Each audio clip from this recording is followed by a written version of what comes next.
할렐루야. 하나님께 영광의 박수 올리겠습니다.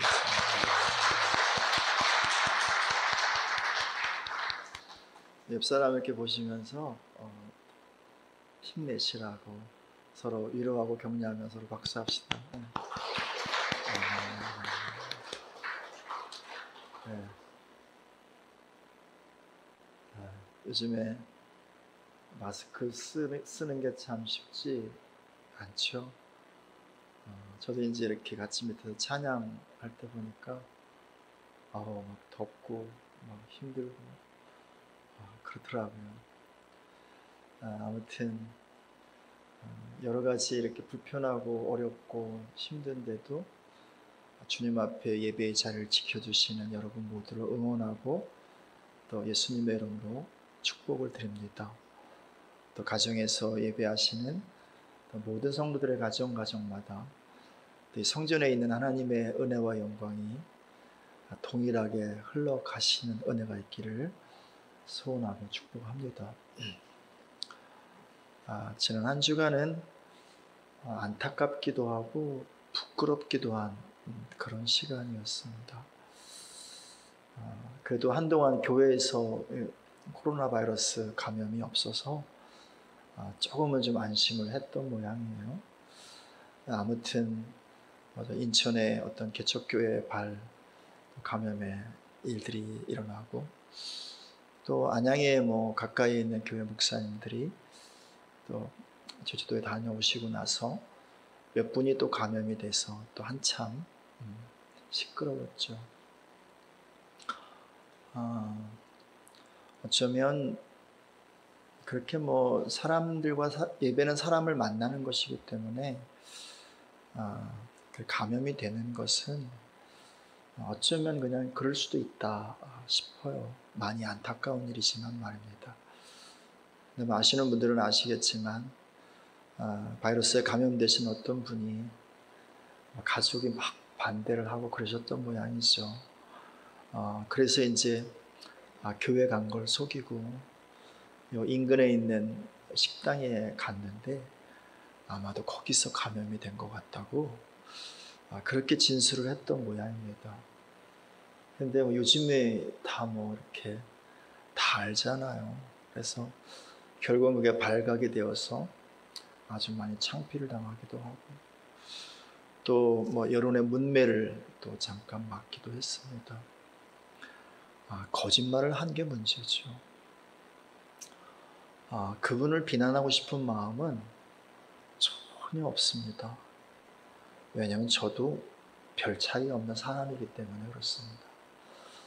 정말 부끄러웠던 것은 뭐냐면 그 모습을 보면서 결국 저의 모습을 보았기 때문에 그렇습니다. 결국 한국교회의 신앙의 실상을 보았기 때문에 그렇습니다. 명백히 거짓말하는 것은 아무리 불리하다 할지라도 하면 안 되는 거죠.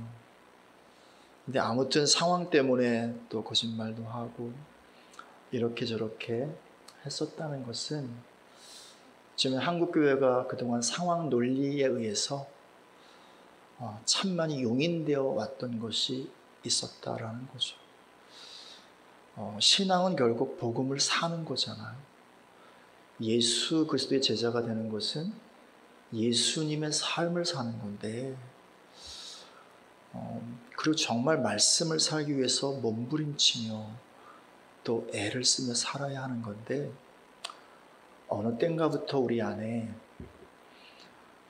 그건 말씀이고 그건 복음이고 그분은 예수님이니까 그러면서 이제 조금씩 말씀 따라 살지 못하는 것을 합리화하고 복음대로 살지 못하는 지금 우리의 모습을 조금씩 그냥 용인하면서 자연스러운 것처럼 받아들이는 이것이 어느 한순간 한국교회의 모습으로 굳어져 버린 거죠.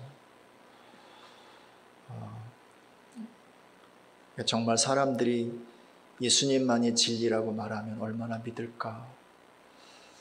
예수님만이 하나님께 이르는 구원의 길이라고 말하면 정말 세상 사람들이, 교회를 전혀 알지 못하고 예수님 알지 못하는 사람들이 얼마나 그것을 믿으려고 마음을 열어줄까. 참 이런 마음이 들어서 참 마음이 아팠습니다. 우린 지금 대전환의 시간을 살아가고 있습니다. 물리적으로 우리는 어쩔 수 없이 바뀌어야 됩니다. 사회 구조가, 그리고 여러 가지 삶의 방식과 내용들이 어쩔 수 없이 전환되어지는, 다시 말하면 전환을 당하고 있는 거죠. 하나님께서 왜 이런 시간을 허락하셨을까? 이 불편하고 힘든 시간을 왜 우리 가운데 허락하셨을까? 정말 하나님 원하시는 전환이란 무엇일까? 우리가 눈에 보고 있는 이 세상의 이 모습, 이 난리난 이 모습, 하나님 이거 보고 싶으셔서 이 재난을 허락하셨을까? 그건 아니겠죠. 하나님께서 정말 지금 이때에 원하시고 목적하시는 것은 우리 속의 전환, 속 사람의 전환을 원하시는 거죠. 다시 말하면 우리가 그동안 너무나 자연스럽게 생각하고 당연시하게 생각했던 세상 사람들처럼 살았던 삶의 방식들, 하나님도 중요하긴 하지만 사실은 하나님보다 더 중요하게 여겼던 삶의 수많은 가지들이 있잖아요. 나무로 말하면 나라는 인생의 기둥 가운데 많은 가지가 뻗쳐 있는데 그냥 그 중에 한 가지가 하나님뿐인 거죠. 그리고 어떤 경우에 하나님보다 이것을 더 소중히 여기기도 하고, 어떤 경우에는 하나님보다 이것을 더 많이 의지하기도 하고, 어떤 경우에 하나님보다 이걸 더 정말 열망하고 이것을 얻기를 정말 원하는 이런 세속적인 마음이 우리 안에, 우리 영혼 안에 드리워져 있는데 하나님은 이 가지를 치라는 거죠. 정말 여호와로 살라고, 정말 하나님께로만 그렇게 집중을 하라고, 하나님이 아닌 다른 가지들은 다 좀 잘라버리고 하나님으로 좀 서보라고, 그렇게 하나님께서 우리에게 도전을 하실 뿐만 아니라 동시에 응원을 하시는 거죠. 잘할 수 있다고요. 그래서 그렇게 정말 하나님으로 살기로 결정하는 사람들에게 지금 새 영을 부어주시고 계세요. 하나님의 새 성령을 우리 가운데 우리 속 깊은 곳으로 부어주시고요, 채워주셔서 정말 영혼의 전환, 진실로 속사람의 전환의 역사를 주님께서 지금 도전하시고 응원하시고 축복하시고 있는 것입니다. 할렐루야. 이때에 정말 우리의 신앙이 이제는 진정한 신앙의 모습으로 정말 복음을 살고 정말 말씀대로 좀 살아보려고 이제는 좀 몸부림쳐보고, 미운 놈 있으면 그거 용서해 보려고 70번씩 7번이라도 정말 몸부림치면서 한번 기도 한번 해보고, 그렇게 실제로 말씀이 삶이 되는 그런 진짜 예수 그리스도의 제자의 삶으로 전환되어지시는 그런 은혜가 있기를 축복을 드립니다. 그런 의미에서 우리는 지난 3주간 방주짓기란 주제로 말씀을 나누었습니다. 다시 말하면 이때 신앙의 모습이죠. 그래서 첫 번째는 말씀의 방주를 잘 짓자. 그리고 두 번째는 기도의 방주를 잘 짓자. 지난주에는 예배의 방주를 잘 짓자. 이런 사실을 나눴습니다. 오늘은 다윗의 시편 23편의 마지막 고백을 중심으로 해서 하나님과 실제로 동행하는 삶의 방주를 잘 짓자. 나 스스로도 나에 대하여 실망하지 않고 다른 사람이 나를 바라볼 때도 그래도 좀 괜찮은 그런 진짜 신앙의 삶으로 방주를 지어보자. 이런 주제로 말씀을 나누겠습니다. 다윗은 우리가 생각하는 것보다 훨씬 더 외로운 사람이었습니다. 시편을 좀 자세하게 읽어보면 곳곳에 그의 외로움이 묻어나옵니다. 그 외로움 속에 담겨있는 인간적인 그 탄식이 쏟아져 나와요. 다윗이 정말 외로울 수밖에 없는 이유가 있죠. 그는 꽤 오랜 시간 동안 리더였기 때문에 그렇습니다. 인간은 누구나 할 것 없이 다 외롭습니다. 그러나 다윗이 짊어지고 있었던 외로움은 보편적인 사람들이 갖고 있는 외로움과 비교할 수 없는 아주 큰 외로움이었습니다. 그는 10대 후반 정도까지는, 중반 정도까지는 이 팔형제의 막내로 삽니다. 그러니까 뭐 별로 외로울 일 없었겠죠. 외로워도 그냥 보편적인 사람들이 갖고 있는 정도의 그런 외로움 정도겠죠. 근데 10대 중반에 왕의 기름 부음을 받습니다. 그리고 골리앗을 쓰러뜨리고 나서 정말 갑작스럽게 왕의 사위가 되고요. 그리고 군대 장관이 됩니다. 리더가 돼요. 10대 후반에요. 누군가를 책임져야 하는 자리에 섭니다. 그리고 사울 왕의 미움을 받아서 도망을 가는데 혼자 도망 다닌 게 아니잖아요.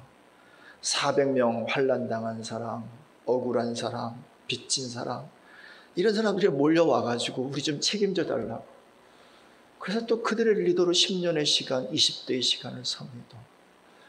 30이 넘어서 이제 남유다의 왕이 되고 이후에 이스라엘 전체의 왕이 되고 죽을 때까지 리더로 살아요. 그러니까 정신없이 그냥 잘할 때를 제외하고 정신 차리고 나서는 거의 모든 시간 그는 항상 리더였습니다. 리더는 항상 외롭습니다. 리더는 무엇인가를 결정을 해야 되는 위치에 있는 자이잖아요. 그죠? 그리고 그 결정은 공동체에 있는 사람들의 삶에 굉장히 영향을 미칠 수 있습니다. 아니면 공동체 자체를 어쩌면 망가뜨릴 수 있습니다. 그래서 리더는요, 항상 긴장을 해요. 그리고 항상 짐을 진 것처럼 부담이 있어요. 부담. 제가 20대 중반에 작은 회사를 한번 했었잖아요. 직원 5명 많고, 그리고 1년을 제가 회사를 했었습니다. 그때 알겠더라고요. 와, 사장님들은 정말 존경스러운 분들이구나. 왜냐하면 직원들은 그냥 왔을 때만 일하면 끝이거든요. 근데 저를 보니까 24시간 일하는 거예요. 직원들 월급은 어떻게 주나? 이번 달은 이렇게 지나갔는데 다음 달은 또 어떻게 하나? 어디 가서 어떻게 일을 또 따와야 되나? 이런 걱정과 이런 어떤 생각들로 잠을 자면서도 사실은 일을 하고 있더라고요. 네. 리더는요, 항상 굉장한 부담감과 긴장감 속에 살아요. 두 번째 리더는요, 욕바지예요, 욕바지. 항상 욕을 먹는 게 리더예요. 왜냐하면 리더가 어떤 결정을 할 때 여러 많은 사람들의 이야기를 듣겠죠, 그렇죠? 그리고 어떤 그 중에 최선의 선택을 해서 결정을 합니다. 잘 아시는 것처럼 사람들은 다 생각이 달라요. 입장도 다 달라요. 관점도 다 달라요. 그래서 참 많은 경우에 공동체 속에는 항상 리더와 다른 생각을 갖고 있는 사람이 항상 있고, 다른 뜻을 갖고 있는 사람들이 항상 있고, 그래서 항상 리더는요, 욕을 먹어요. 저도 알아요. 제가 항상 욕을 먹고 있다는 사실을요. 근데 욕을 먹으면요, 아파요. 멀리 있는 사람들이 욕하는 거 아니거든요. 가까이 있는 사람들이. 신뢰할 수 있다고 생각하는 사람들이 결국은 되돌아서서 욕을 하는 건데, 정말 마음이 아파요. 마음이 많이 무너지고 마음이 힘들어요. 리더는 어느 자리에 있든 욕받이에요. 그래서 여러분, 회사에서 직원들끼리 만나면 누구 욕하나요? 사장님 욕하고, 또 뭐 나라 지도자 욕하고 그러잖아요. 세 번째, 리더는요, 항상 공격의 대상이에요. 특별히 적들로부터 혹은 경쟁자들로부터. 그렇잖아요. 왜냐하면 적은 그 리더를 무너뜨려야 자기들이 승리할 수 있으니까. 경쟁자는 그 리더를 끌어내려야 뭐 자신이 올라가든 자신이 원하는 또 세력들을 세우든 그럴 수 있으니까 항상 리더에게는 반대자가 있고 그리고 끊임없는 공격이 있어요. 다윗이 그랬던 거예요. 다윗이. 그가 평생의 시간을 살면서 정말 늘 부담감과 늘 긴장감 속에 살아가요. 그리고 그것에 대한 책임을 져야 되기 때문에 늘 인생의 무거운 짐을 지는 것처럼 살죠. 동시에 다윗 정말 많이 욕을 많이 얻어먹었어요. 많은 주변의 사람들, 특별히 가까이 있는 사람들에게 욕을 참 많이 얻어먹었어요. 뿐만 아니라 얼마나 많은 사람들이 공격을 하는지. 한 번은 그가 그렇게 표현을 해요. 나는 무너지는 담 같다.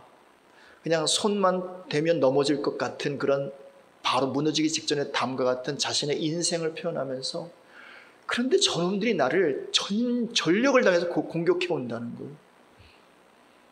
오죽했으면 아들이 반역을 해서 아버지를 죽이려고 칼을 갖고 쫓아올까요? 평생 친구였던 아히도벨이 반역을 해서 자기를 죽이려고, 자기를 몰아내려고 그렇게 달려올까요? 그래서 그는 항상 늘 그런 부담감과 긴장감, 그리고 늘 또 가슴 아픈 마음, 더 나아가서 또 많은 위험들, 그 위험 안에 있는 두려움들, 이 속에서 살았던 거죠. 이 모든 것이 합쳐져서 만들어낸 게 뭐냐면 외로움이에요. 외로움. 누구도 리더의 마음을 몰라요. 누구도 리더의 마음을 함께 할 수가 없어요. 누구도 리더의 마음을 위로해 줄 수도 없죠. 사랑하는 여러분, 외로움은 어떤 사람의 인생을 충분히 망가뜨릴 수 있는 힘이 있습니다. 그래서 어떤 사람은 그 외로움을 못 이겨서요, 삶을 포기하기도 하고 자신의 많은 삶의 기준을 무너뜨리고 스스로 삶을 망가뜨리기도 합니다. 그러므로 여러분, 좋은 리더는 외로움을 잘 견디는 사람이에요. 더 좋은 리더는요, 외로움을 즐길 줄 아는 사람이에요. 그러나 여러분, 탁월한 리더는요, 그 외로움의 에너지를 가지고 다른 것으로 바꿀 수 있는 사람이에요. 다윗은 우리가 잘 아는 것처럼 좋은 리더이기도 했지만 그는 탁월한 리더였어요. 그래서 이스라엘 왕 중에 다윗과 같은 자가 없었고, 아니 전 열방의 왕들 중에서 다윗 왕과 같은 사람이 없었어요. 그는 자신에게 끊임없이 운명적으로 몰려오는 외로움을 하나님과의 친밀함으로 바꾼 사람이었습니다. 하나님과의 친밀한 동행으로 그 모든 외로움을 바꾼 사람이었어요. 그래서 그는 좋은 리더를 뛰어넘어서서 위대하고 탁월한 리더가 될 수 있었죠. 여러분, 다윗의 시작, 다윗의 알파는 우리와 별 차이 없어요. 정말 너무 마음이 힘들어가지고 자기를 공격하는 사람들 너무 미워가지고, 하나님 저 새끼들 다 죽여버려 주십시오. 저 새끼들 자식들 다 그냥 고아 만들어 버리십시오. 저 새끼들 그냥 다 그냥 쫓아내 버리십시오.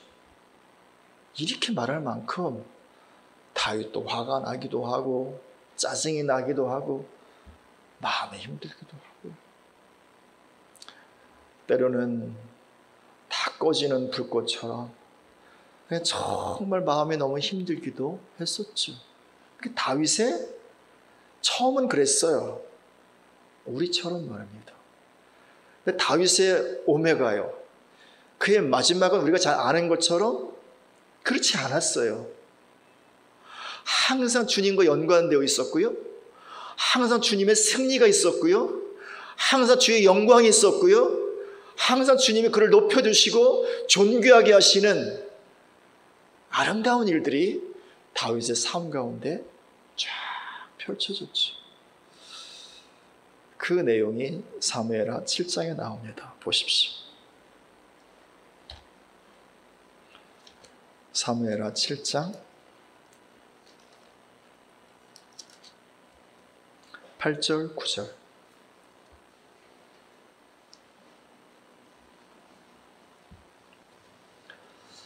말씀을 같이 읽습니다. 사무엘하 7장 8절 9절 있습니다. 그러므로 이제 내 종 다윗에게 이와 같이 말하라. 만군의 여호와께서 이와 같이 말씀하시기를 내가 너를 목장 곧 양을 따르는 데에서 데려다가 내 백성 이스라엘의 주권자로 삼고 리더로 삼았다는 거예요. 계속 있습니다. 내가 가는 곳 모든 곳에서 내가 너와 함께 있어 내 모든 원수를 내 앞에서 멸하였은즉 땅에서 위대한 자들의 이름같이 내 이름을 위대하게 만들어주리라.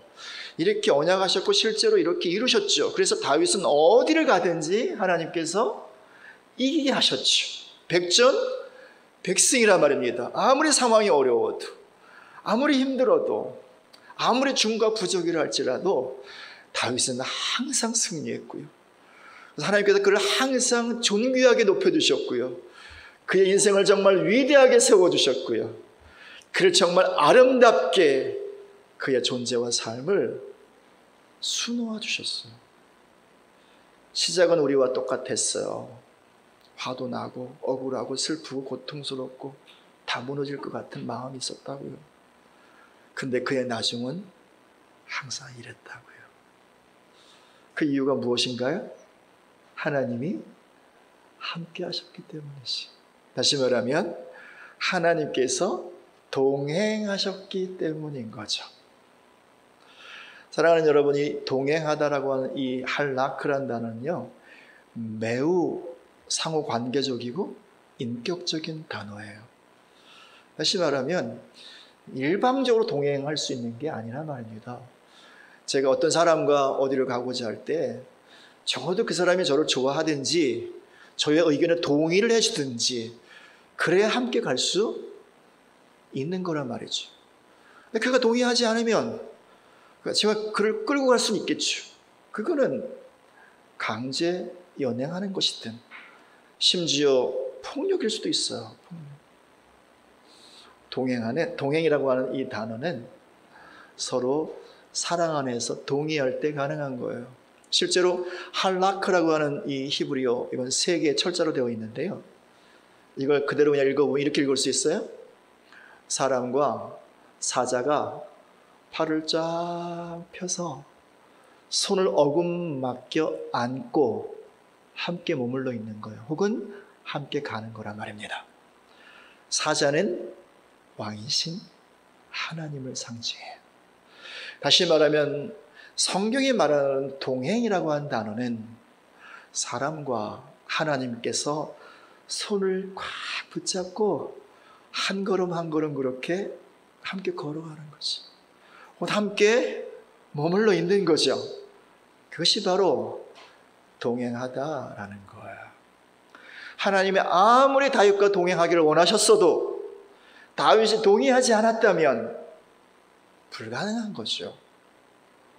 다시 말하면 하나님께서 정말 그 동행을 원하신 만큼이나 다윗도 원했다는 거예요. 그의 삶 속에서 그 리더로 서 있는 자리에서 끊임없이 그의 삶 가운데 몰려오는 외로움의 파도 속에서 너무 큰 부담감과 긴장감 때문에 외로울 수도 있고, 또 자기를 욕하는 사람들과 또 너무 관계 속에서 마음이 너무 아파 외로울 수도 있고, 또 수많은 공격 속에서 그 위험 속에서 홀로 이렇게 던져져 있는 그런 느낌들 속에서 외로울 수도 있었지만, 바로 그 자리에서 그 외로움 때문에 이놈 새끼들, 그러지 않았다는 거예요. 그 자리에서 주님은 나의 산성이세요. 주님은 나의 바위세요. 주님은 나의 피할 요새세요. 주님은 나의 구원이세요. 무슨 말인가요? 항상 주께 손을 뻗었다는 거예요.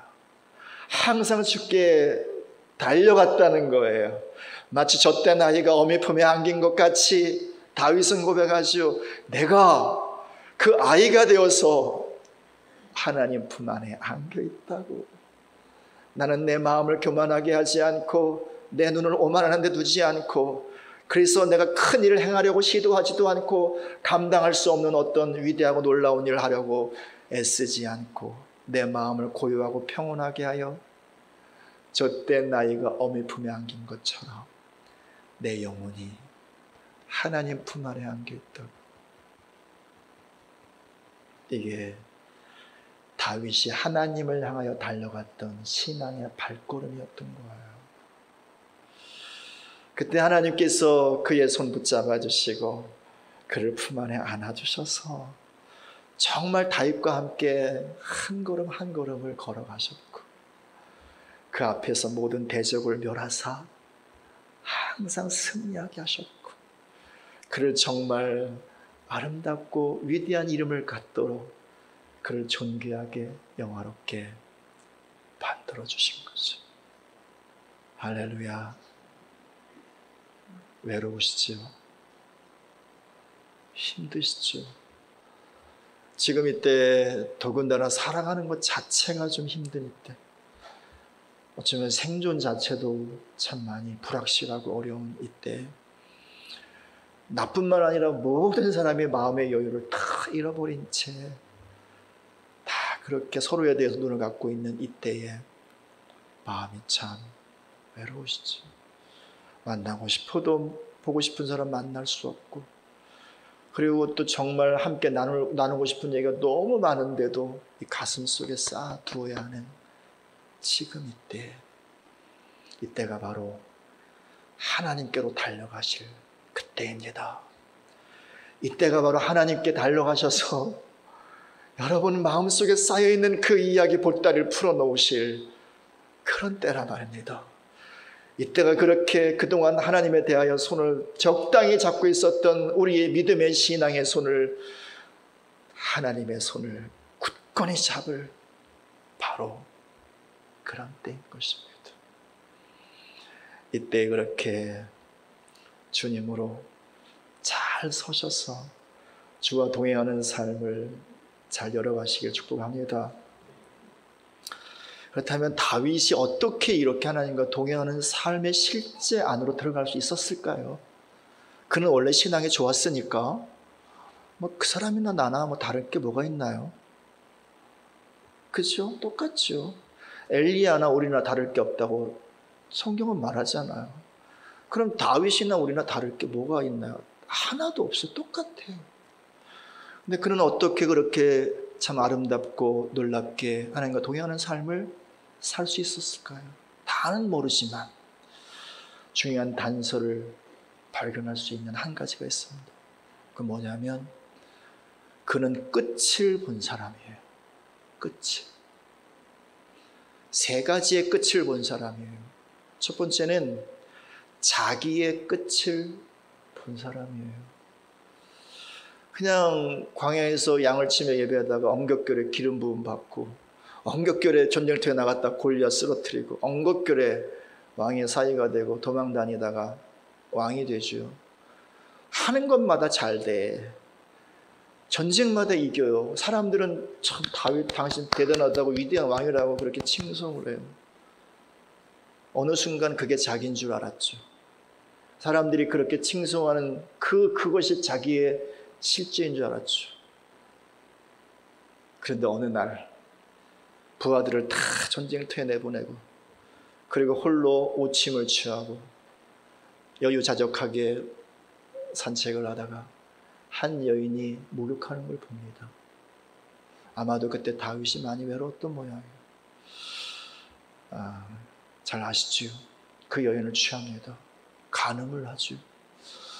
그것도 모자라서 그거 감추려고요, 그의 남편을 죽이라고 한 살인 교사를 합니다. 그게 성공해서 실제로 살인죄를 저지릅니다. 왕이니까 이거 그냥 덮고 넘어가려고 합니다. 아무도 뭐 그냥 모르면 되는 거지. 하나님께 선지자 나단을 보내십니다. 그리고 한 이야기를 해주세요. 왕이시여, 어떤 부자가 있었는데 양도 많고 염소도 많은 사람이었습니다. 그러니까 한 손님이 왔는데 그 부자가 양 한 마리 있는, 양 한 마리로 젖을 짜먹고 양 한 마리 털을 팔아서 살고 있는 가난한 집의 양을 잡아서 그 손님을 대접했습니다. 이거 어떻게 되나요? 그랬더니 다윗이 말하죠. 그놈은 당장 죽여야죠. 선지자가 말합니다. 바로 당신입니다. 이때 다윗이 자신을 봐요. 이게 나구나. 이게 나. 나는 철저한 죄인이구나. 내가 그동안 그래도 괜찮은 사람인 줄 알았는데 예배도 좀 잘 드리고 말씀도 잘 따라가고 나름 신실하게 그렇게 신앙생활 해와서 하나님도 인정하고 모든 사람이 인정해서 나름 괜찮은 사람인 줄 알았는데 바로 그 순간 자기의 실체를 보는 거죠. 바울의 고백처럼 내가 죄인 중에 괴수구나. 이게 나구나. 그는 자신의 끝을 본 사람이었어요. 그러니 더 이상 자신을 주장할 수가 있나요? 자신은 소리를 높일 수 있나요?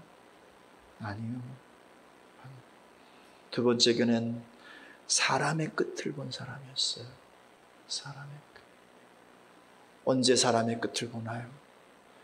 자기 친구 아히도벨이 반역할 때 아들 놈이 자기 죽이려고 반역하고 칼을 들고 자기를 쫓아올 때 그때 사람의 끝을 봐요. 어떤 끝을요? 믿을 사람 한 사람도 없구나. 의지할 사람 한 사람도 없구나. 끝까지 나를 책임질 사람 한 사람 없구나. 사람의 끝을 봐요. 세상의 끝을 봐요. 정말 그렇게 세상의 끝을 봤다면 더 이상 사람들 안 찾아다니겠죠. 더 이상 세상을 의지하려 하지 않겠죠. 오직 그 사람과 세상의 주 대신 하나님. 세 번째, 그는 하늘의 끝을 봐요. 그 하늘의 끝에 서서 세상의 끝을 함께 봐요. 시편 110편으로 가봅시다.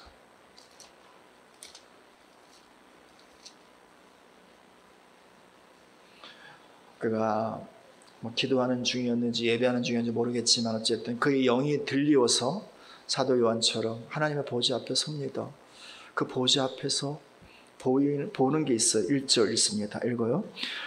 여호와께서 내 주에게 말씀하시기를 내가 내 원수들로 내 발판이 되게 하기까지 너는 내 오른쪽에 앉아 있으라. 보세요. 보좌에 섰는데 여호와가 하나님이 계셔요. 근데 그 옆에 또 누가 있어요? 내 주님이 계세요. 5절 있습니다. 읽어요. 주의 오른쪽에 계신 주께서, 주님이 둘이에요. 그죠? 한 분 주님은 하나님이실 거고 또 한 분 주님은 뭐예요? 오른쪽에 계신 예수 그리스도. 계속 읽어요. 그의 노하시는 날에 왕들을 쳐서 깨뜨리실 것이라. 6절 있습니다. 문 나라를 심판하는 시체로 가득하게 하시고 여러 나라의 머리를 쳐서 깨뜨리시며 길가의 시냇물을 마심으로 그의 머리를 드십니다.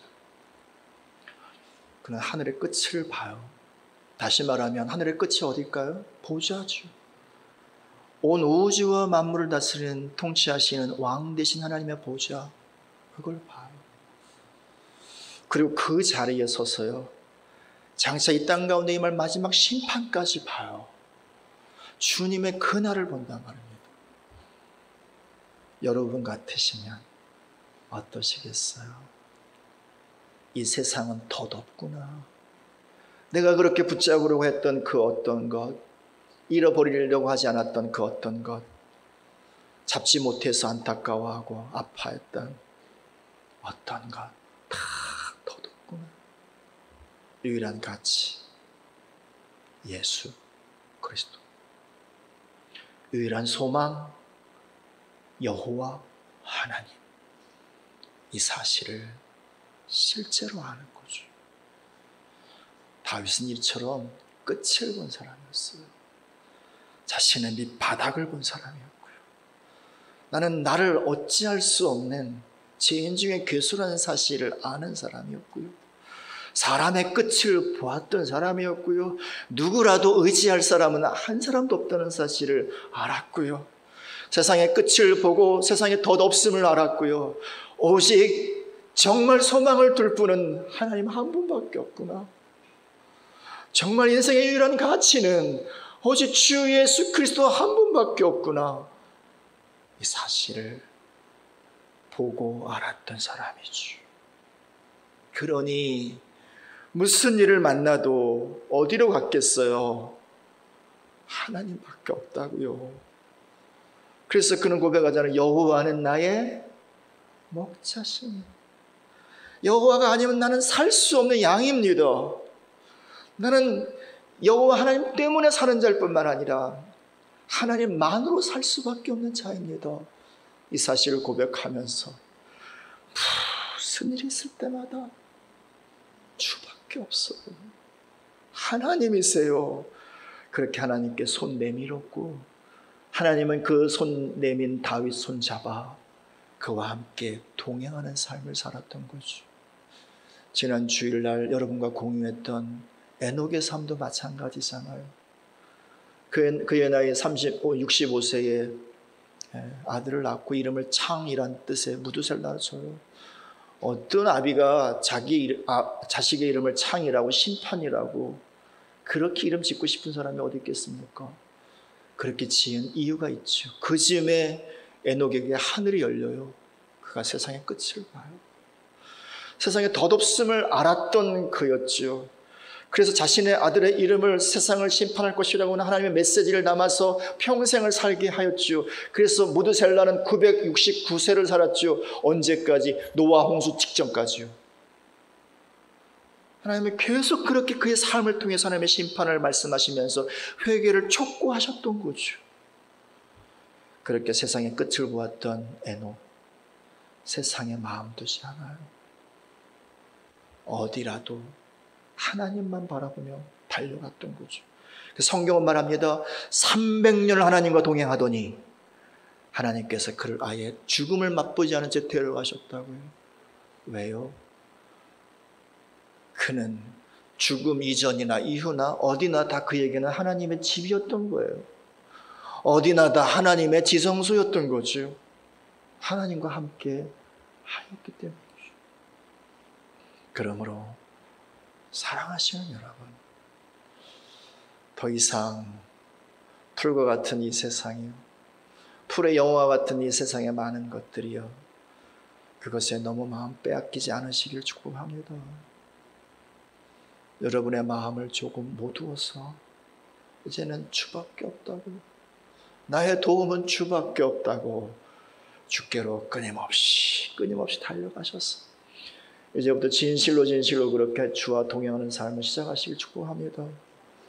말씀을 마무리하면서 그렇게 다윗이 주와 동행한 삶의 결과를 뭐라고 표현하고 있는지 시편 23편 6절을 보면서 마무리를 합시다. 그는 이렇게 고백하죠. 내 평생의 선하심과 인자하심이 반드시 나를 따르리니 내가 여호와의 집에 영원히 살리라. 지금까지 다윗은 항상 하나님의 집을 사모하며 살아왔고, 그가 어느 곳이라도 내 하나님의 집과 같이 하나님과 동행을 했었죠. 그리고 앞으로도 그렇게 살 거라는 거, 그게 너무 좋으니까, 그게 너무 행복하니까, 그게 하나님 나라요, 그게 에덴이니까. 그러면서 이제 그가 이 고백을 합니다. 내 평생에 주의 선하심과 인자하심이 반드시 나를 따를 것이다. 이 말은 지금까지도 그래 왔다는 거예요. 항상 하나님과 동행했던 그의 삶의 자락자락마다 하나님의 선하심과 인자함의 손길이 항상 덮여 있었다는 거죠. 선하심이 뭔가요? 그는 아버지의 사랑, 부성적인 사랑이에요. 아버지 사랑은 그렇게 표현을 잘 안 하지만 속 깊은 사랑으로 하는 거죠. 넘어져도 가끔은 그냥 일어서라고 손 안 내밀고 스스로 좀 살아갈 수 있도록 그렇게 옆에서 도와주는 아버지의 사랑, 이게 선하십니다. 다윗이 힘들고 어려울 때 하나님이 항상 손을 펴주지는 않으셨어요. 가끔은 그냥 그 힘든 시간을 지나가도록 하셨다고. 그렇게 어렵고 힘든 시간을 지나가는 다윗이 깨달아 알았던 것, 하나님은 정말 선하시구나. 시편 34편으로 가봐요. 8절 읽습니다. 너희는 여호와의 선하심을 맛보아할지어다. 그에게 피하는 자는 복이도다. 이 상황이 어떤 상황인지 여러분은 아실 거예요. 다윗이 사울에게 쫓겨 도망가다가 결국 블레셋 왕 아기스 왕 앞에 섭니다. 그래서 목숨 연명하려고 간신히 그렇게 꾀를 낸 게 뭐냐면 미친 척 하는 거예요. 침 질질 흘리면서. 그때 아기스 왕이 말하죠. 우리나라에 미친놈이 없어가지고 저 미친놈을 데리고 왔냐. 당연히 내가 쫓아라. 얼마나 미쳤냐. 얼마나 마음이야. 뒤돌아서서 그런 이 고백을 한 거예요. 너희는 여호와의 선하심을 맛보아라. 이게 무슨 말인가요? 하나님은 이 상황, 이 쓰레기 같은 일을 통해서 아름다운 인생을 건축하는 위대한 건축가이시다. 이 고백인 거예요. 심지어 나의 죄까지라도, 나의 실수까지라도 재료로 사용하셔서 위대하고 놀라운 일을 만드시는 위대한 건축가, 그분이 내 아버지요, 그분이 바로 토브, 선하신 하나님이라는 거예요. 돌아보니 항상 그랬다는 거죠. 내 뜻대로 되지 않았던 수많은 일이 있었지만 늘 주님은 그걸 통해서 아름답게 인생을 세워가셨다는 거예요. 인자하심은요, 따스한 어머니의 품 같은 부드러운 사랑이에요. 7절 읽어볼까요? 34장 7절 있습니다. 여호와의 천사가 주를 경외하는 자를 둘러 진치고 그들을 건지셨도다. 32편 10절 있습니다. 32편 10절.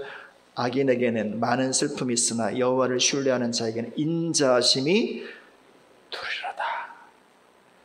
이렇게 감싸주시고, 그래서 내가 너무 피곤하고 지쳐 있을 때, 나에 대해 실망하여서 더 이상 일어날 힘이 없을 때 다가와서 너 이놈의 새끼 왜 이렇게밖에 못 살았어? 뭐라고 하지 않으시고 응원해 주시는 거예요. 너 잘할 수 있어. 내가 널 붙잡고 있어. 힘내. 때로는 인생길을 걸어가다가 깊은 운동에 빠졌을 때 그 손 펴셔서 내 손 잡아 일어나 말씀하시고, 그리고 대적들이 공격해 올 때 친히 덮어주셔서 지켜주시고 보여주시는 부드러운 사랑, 인자하심, 그것이 자신의 인생 가운데 배고프게 채워졌다는, 내 인생을 둘러보니 여호와의 선하심과 인자하심이 항상 가득했고 앞으로도 내 삶 가운데 그분의 선하심과 인자하심이 항상 충만할 것이다. 그래서 내가 여호와의 집에 지금까지 살아왔던 것처럼 앞으로도 영원토록 그 집에 영원히 살리라, 이 고백을 하는 거죠. 그래서 여러분, 다윗의 삶의 자국자국이 결국은 그것이 바로 하나님의 지성소였던 거예요.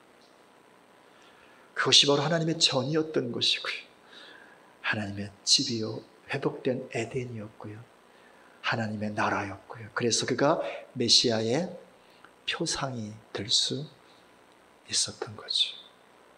할렐루야. 이때에 여호와 하나님과 동행하는 삶을 잘 세워 나가시기를 축복드립니다. 기도하겠습니다.